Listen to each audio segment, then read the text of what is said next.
Aqui, vamos agora,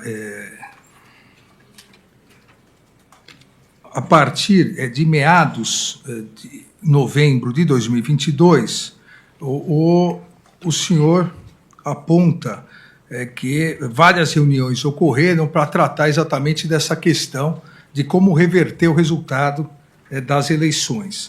E que uma dessas pessoas que tratava desse assunto era um ex-assessor internacional do ex-presidente, o ex-assessor Felipe Martins, que vinha acompanhado de um jurista.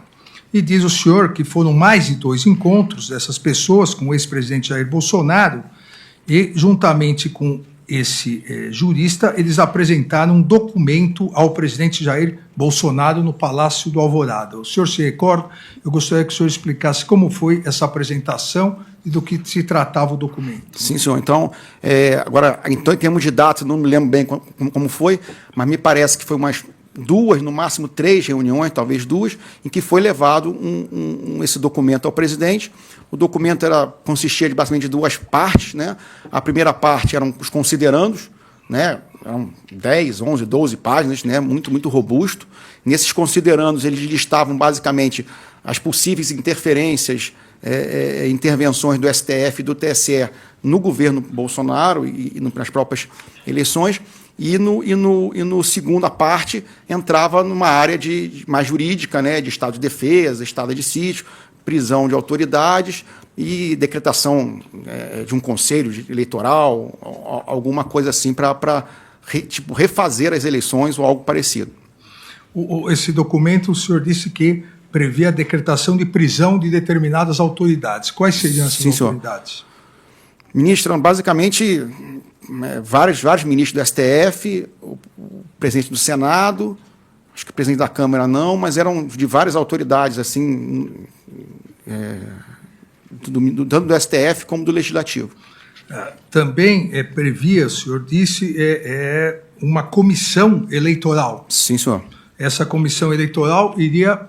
Qual seria a função dessa comissão eleitoral? Eu não me ative muito nos detalhes do documento, mas seria conduzir uma nova eleição, né, baseado numa eleição anulada, algo então, assim. Seria para conduzir uma nova eleição após a eleição já realizada. Sim, senhor.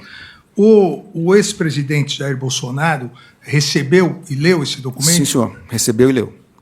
Ele fez algumas alterações no documento? Sim, senhor. Ele, de certa forma, enxugou o documento, né? Ele enxugou o documento, basicamente retirando as autoridades das prisões, né? Somente o senhor ficaria como preso. O resto não...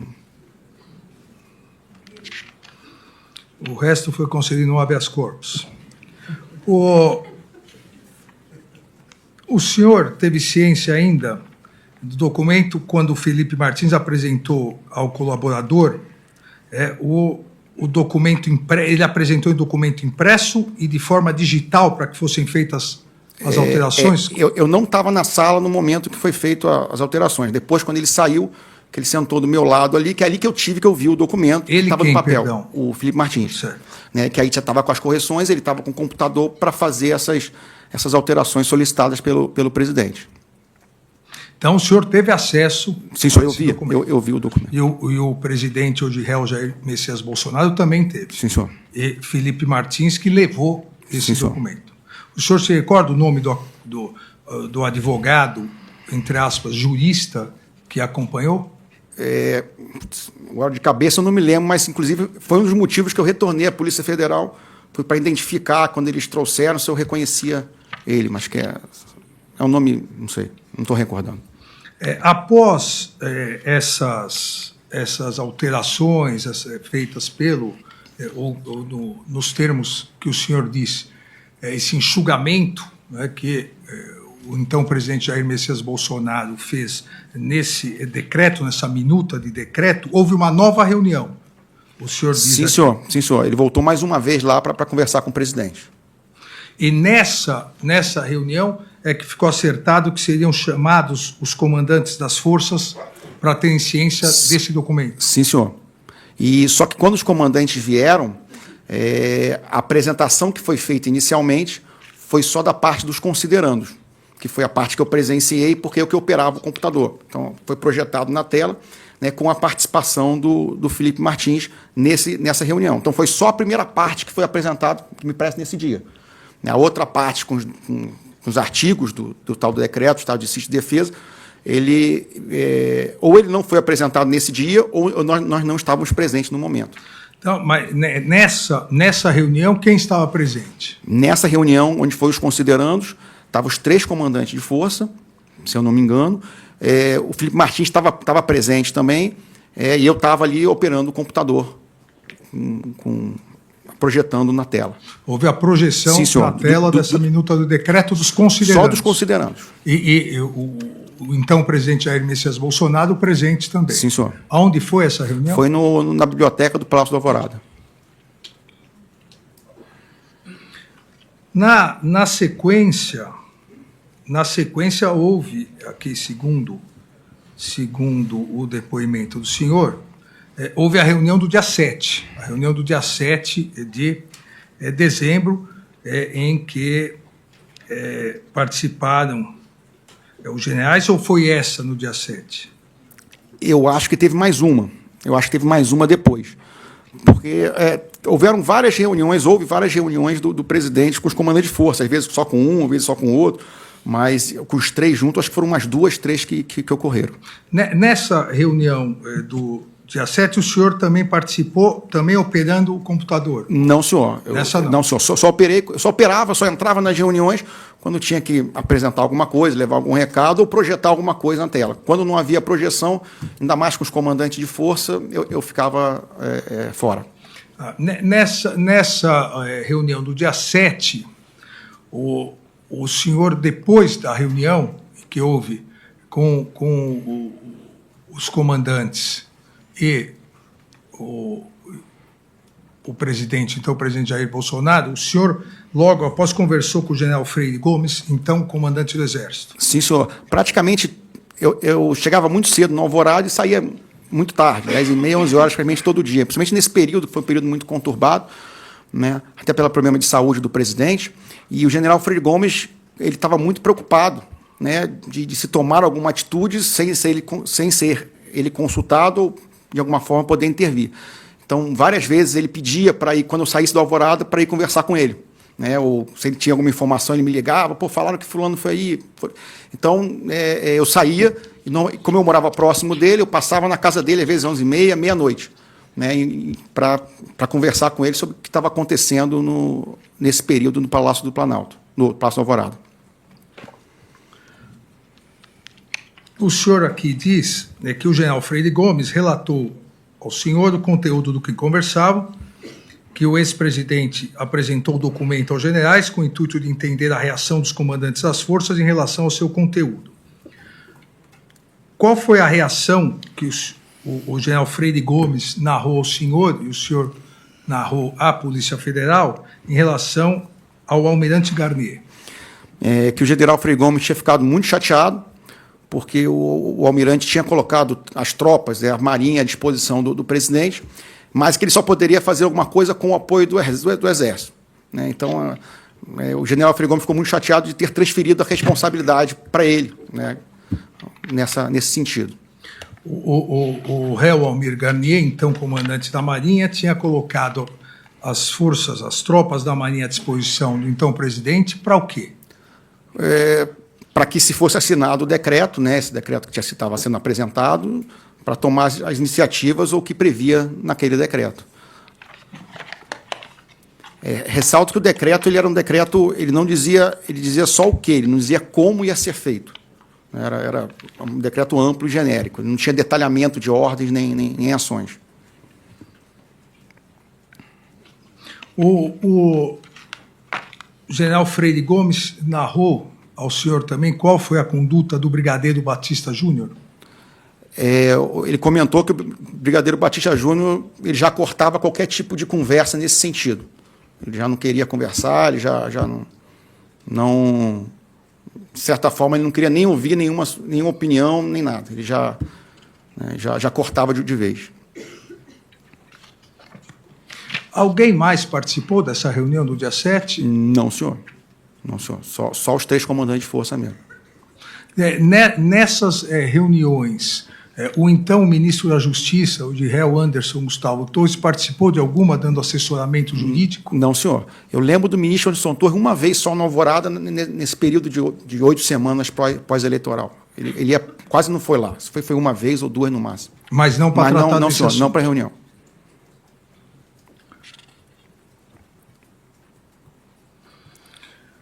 O senhor também aqui afirma que o ex-presidente teve várias reuniões com os generais, que o ex-presidente Jair Bolsonaro não queria que o pessoal saísse das ruas. Esse pessoal seriam as pessoas em frente aos quartéis do Exército? Sim, senhor, os manifestantes. Os manifestantes. E também é que o ex-presidente Jair Bolsonaro tinha certeza que encontraria uma fraude nas urnas eletrônicas e, por isso, precisava de um clamor popular para reverter a narrativa. Que o ex-presidente estava trabalhando com 2 hipóteses. A primeira seria encontrar uma fraude nas eleições e a outra, por meio do grupo radical, encontrar uma forma de convencer as Forças Armadas a aderir a um golpe de Estado. O senhor confirma essas declarações? Sim, senhor. Não era algo tão explícito assim, né? Tanto que eu comentei que foi a minha visão dos fatos do que estava acontecendo. Né? Sempre se teve a ideia que pudesse, até o final do mandato, aparecer uma fraude real nas urnas. Tanto que em todas as minhas mensagens que foram, né, abertas aí por parte da investigação, todas elas eu falo que não foi encontrado nenhuma fraude, que tudo ficou no campo da estatística, que, de certa forma, não ia acontecer nada. Até porque não tinha apoio dos comandantes militares e não tinha subsídio de ter encontrado uma fraude ou algo que pudesse ser o estopim de algo. Em alguma dessas reuniões, em algum momento, após as eleições, até o dia 31 de dezembro, algum comandante, algum ministro, algum assessor apontou alguma fraude real nas urnas eletrônicas? Não, senhor. O que aparecia eram estatísticas, né?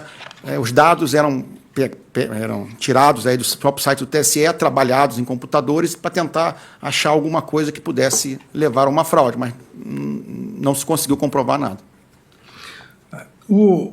Completando aqui uma questão anterior, que o senhor disse que o então presidente Jair Bolsonaro não queria que o pessoal saísse das ruas, quem era o elo de ligação entre os manifestantes que estavam à frente dos quartéis, ou do quartel aqui no comando militar do Planalto, e o ex-presidente? Quem era o elo?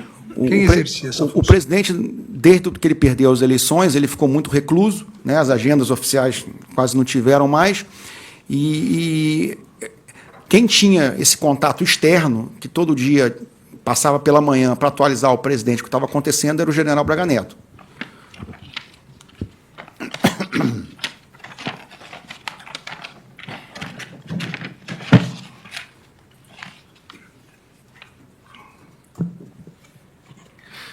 Aqui, em relação a outro depoimento, também, no mesmo dia 28/8, o depoimento 3578458, em relação ao denominado gabinete do ódio, o senhor afirma o seguinte: indagado sobre ataques a ministros do Supremo Tribunal Federal, identificados nas investigações, os ataques encaminhados por meio do telefone do ex-presidente Jair Bolsonaro, responde que era o ex-presidente que encaminhava diretamente. Indagado se quem manuseava o celular era o próprio presidente, respondeu que sim. O senhor confirma isso? Sim, senhor. Nas mídias sociais, particularmente o Facebook, que ele operava, e o WhatsApp dele, ele que operava.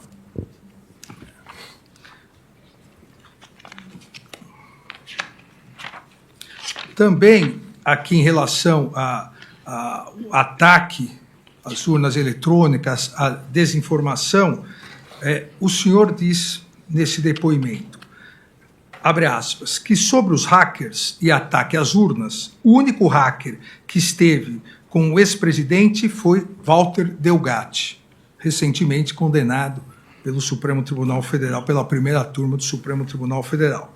Então, o senhor diz que sobre os hackers e ataque às urnas, o único hacker que esteve com o ex-presidente foi Walter Delgatti, que no referido encontro o colaborador chegou depois da chegada de Delgatti no Palácio do Alvorada, que a deputada Carla Zambelli marcou a reunião entre o presidente da República e Delgatti, diretamente com Jair Bolsonaro, que a reunião ocorreu no Palácio do Alvorada. O senhor se recorda disso? Sim, senhor. Foi na hora do café da manhã, se eu não estou enganado. E como foi essa reunião? Na verdade, eu cheguei depois, né? Eles chegaram bem cedo, né? E o hacker, né? Ele estava levantando as hipóteses. Os detalhes técnicos eu não sei, né, de como poderia ter sido feita a fraude e como se poderia descobrir que essa fraude. Né?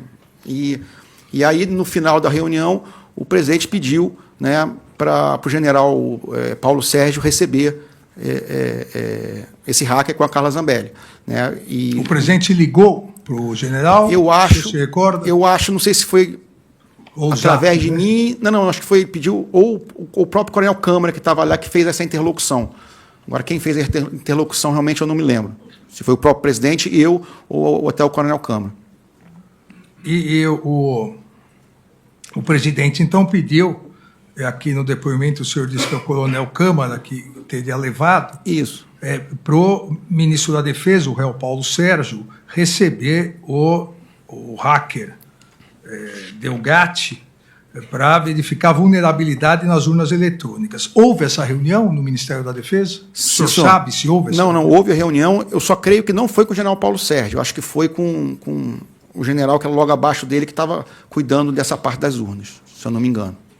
E o general Paulo Sérgio, então ministro da Defesa, chegou a dar algum retorno dessa reunião, mesmo não tendo participado? Não, senhor, não, para mim não foi dado retorno para mim ou através de mim. O senhor se recorda se a reunião foi com o coronel Eduardo Gomes? Não, o coronel Eduardo Gomes não era do Ministério da Defesa na época, né? Acho que ele trabalhava... Eu não sei dizer, mas eu creio que não. Eu não sei.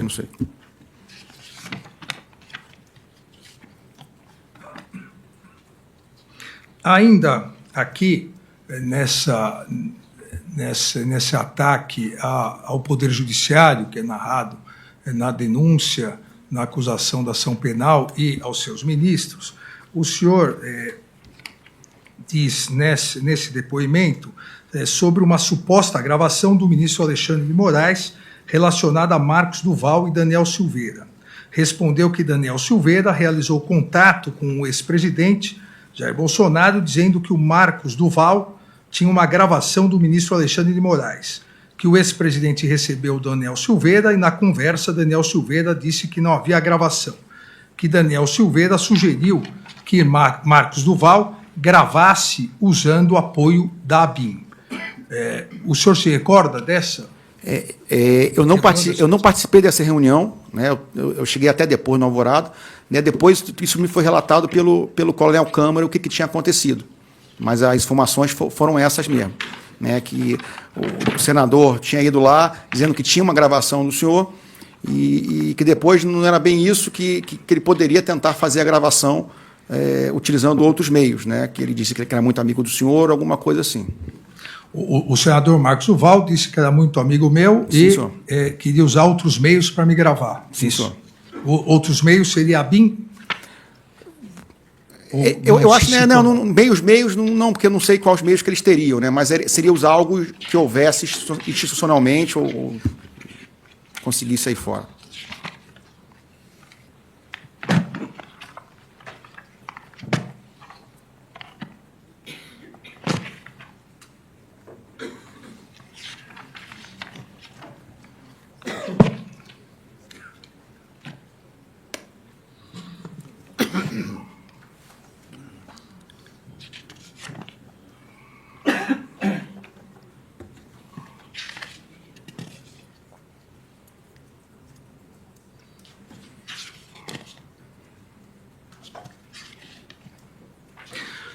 Nós vamos agora à questão, que também é importante, o esclarecimento aqui na ação penal, exatamente das omissões e alteração de versão que o senhor deu em relação à reunião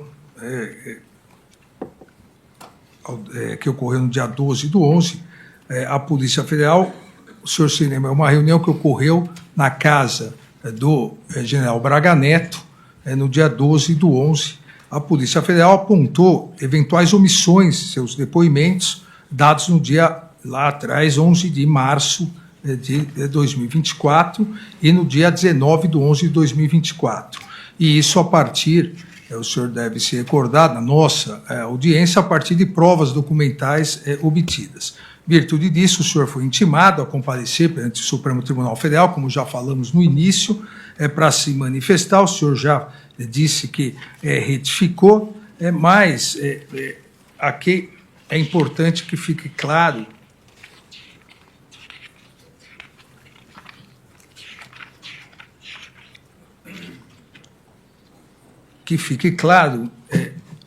quem estava nessa reunião. Ou melhor, como foi marcada essa reunião, quem procurou o senhor, como foi essa reunião. Tá. Inicialmente, gostaria de explicar, ministro, que nesse momento, né, até pela minha função de ajudante de ordens, né, e isso pode ser comprovado pela quantidade de mensagens, de volume de mensagens que foram apreendidos e tem no meu celular, meu celular era um local de desabafos, de pedidos, de questionamentos, de todo tipo. Né? E, como da mesma forma, o que acontecia dentro do Palácio do Alvorada era um reflexo do que acontecia em todos os, digamos assim, grupos de WhatsApp e discussões de pessoas, né, apoiadores do Bolsonaro, alguma coisa assim. E a gente tinha de tudo. Só que a maioria das pessoas que vinham falar com a gente eram ou muito bravateiros, digamos assim, né, ou querendo apoiar os acampamentos. Né? E os acampamentos na frente dos quartéis, eles sempre tiveram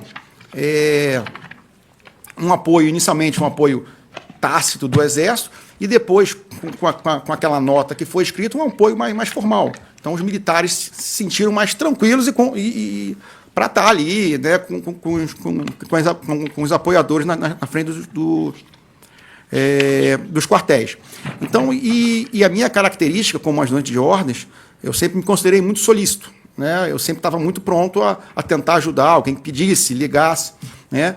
E essa reunião ela foi marcada a pedido do Coronel de Oliveira e do Coronel Ferreira Lima, né, que queriam conversar com alguém, queriam sugestões, né, alguma coisa, né, sobre o que estava acontecendo, as manifestações, né, até o apoio das Forças Armadas. Né, e eu falei, eu não conheço ninguém, eu não tenho contato, meu mundo é restrito ali dentro do Palácio da Alvorada, presidente da República. Né. Só que a sugestão foi, converse com o general Braga Neto. Né? Ele que faz esse enlace, não que ele seja um elo de ligação, mas ele que tem essa permeabilidade até mais política para poder conversar com ele.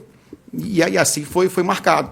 Inicialmente até a gente ia fazendo alvorada, porque eles também queriam tirar uma foto com o presidente, tudo, só acabou que não deu, por algum motivo a gente foi direto para a casa do general Braga Neto. Lá, como eu bem relatei, eu não fiquei, porque o presidente tinha uma agenda mais tarde, até era por videoconferência, né, tem até o link na coisa, eu tinha que voltar até para preparar esse material tudo. Então eu peguei o início da reunião ali e logo depois eu já me ausentei para ir de volta para o Alvorada.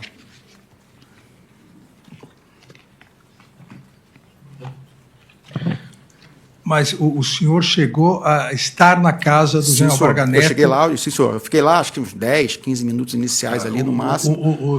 Os participantes desse encontro, além do senhor e do general Braga Neto, quem era? Era o Coronel de Oliveira e o Coronel Ferreira Lima. Major de Oliveira, na época. Né? Enquanto o senhor lá estava, o que foi tratado?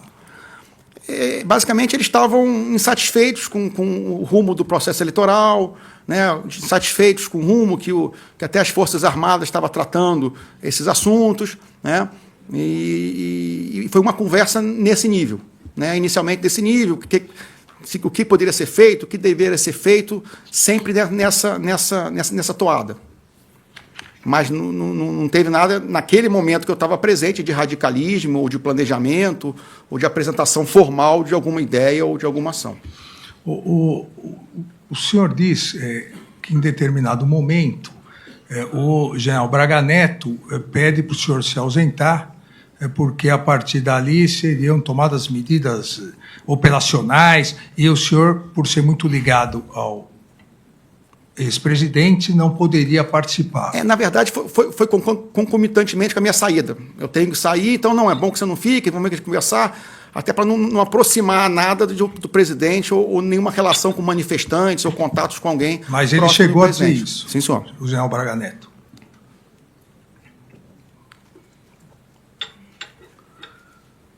Após essa reunião, o senhor foi procurado por algum dos integrantes dessa reunião? Sim, senhor. 2 dias depois, né, eu fui procurado de novo pelo Major de Oliveira, né? Foi aquelas mensagens que foram reveladas, né, em que ele até pergunta, como é que foi a reunião, alguma coisa assim, o que você achou da reunião? Eu falei assim, não sei, eu não estava. Depois também não corri atrás para saber, não era do meu métier, né? E aí ele falou, estou precisando de dinheiro, estou precisando de recurso para alguma coisa. Quem disse isso? O Major de Oliveira. Precisando de dinheiro e recurso. Isso. Até inicialmente eu brinquei com ele, 100 mil, até conhecendo ele, era bem... um amigo bem chistoso, assim, né? bem brincalhão. E aí eu vi, que realmente eles queriam trazer, parecia que queriam trazer pessoas do Rio de Janeiro, né? Alguma coisa assim. E aí eu fui procurar o general Braga Neto, né? Aí, inicialmente o general Braga Neto, ele orientou que eu procurasse o pessoal do partido, né? Lembro que o intuito, pelo menos na minha cabeça, o intuito eram manifestações apoiadas pelo Exército na frente dos quartéis, né? Então eu fui procurar o general Braga Neto para perguntar sobre se havia alguma maneira, né, do partido ou alguém ajudar. Ele orientou que eu falasse com o pessoal do partido. Aí eu falei com o coronel, não me lembro o nome do coronel, tesoureiro do partido. Tesoureiro do Partido Liberal. Do PL. Sim, senhor. Aí eu conversei com ele, né, inclusive mostrei aquele documento que a senha não foi quebrada, né? Eu mostrei para ele o que era o hotel. Né? Ele falou que o partido não poderia bancar aquilo ali, não tinha como o partido apoiar manifestantes para trazer. E posteriormente eu retornei para o general Braga Neto, né? Não foi possível tal. E aí depois, acho que realmente o espaço temporal não me recordo, o general Braga Neto trouxe, né, uma quantia em dinheiro, que eu também não sei precisar quanto foi, mas com certeza não foi os 100 mil, porque até pelo volume não era tanto, né? Devia ser um... Então, que foi passado para o Major de Oliveira, no próprio Alvorada. O senhor que passou esse dinheiro? Eu passei, sim, senhor. Eu recebia do general Braga Neto. O senhor recebeu esse dinheiro do general Braga Neto? Sim, senhor, no Palácio da Alvorada. Ele estava onde, esse dinheiro? Ele, não sei. Guardado? Não, guardado onde? Quando o senhor recebeu uma sacola? Estava acho uma caixa de vinho, assim, um botelhazinho assim. Né? E aí eu depois, acho que bobear no mesmo dia, eu passei para o Major de Oliveira. Então, essa questão exatamente foi a questão que, num primeiro momento, e por isso é bom ficar bem claro, num primeiro depoimento, na verdade, em 2 depoimentos, o senhor não havia se referido. Depois que a Polícia Federal advertiu o juízo e houve, por parte da Polícia Federal, com o parecer da Procuradoria, o pedido de decretação de prisão, e houve aqui uma nova audiência, o senhor foi advertido não só que poderia ser decretada a sua prisão, como rescindida a colaboração, se qualquer omissão ficasse comprovada. O senhor, acompanhado, novamente, é importante dizer, dos seus 3 advogados, o senhor retificou e contou esses fatos. Confirma isso? Sim, senhor. Na verdade, eu não falei naquele dia na Polícia Federal, porque tinha sido logo o dia da prisão, então eu fiquei muito abalado ali na hora. Então, eu realmente não consegui reagir e botar as ideias no lugar para entender o que estava acontecendo, porque eu tinha uma ideia pré-concebida do que estava acontecendo, né, e aí tudo mudou. Né? Por mais que eu não soubesse, aquilo foi um choque muito grande. Pessoal preso, amigos meus.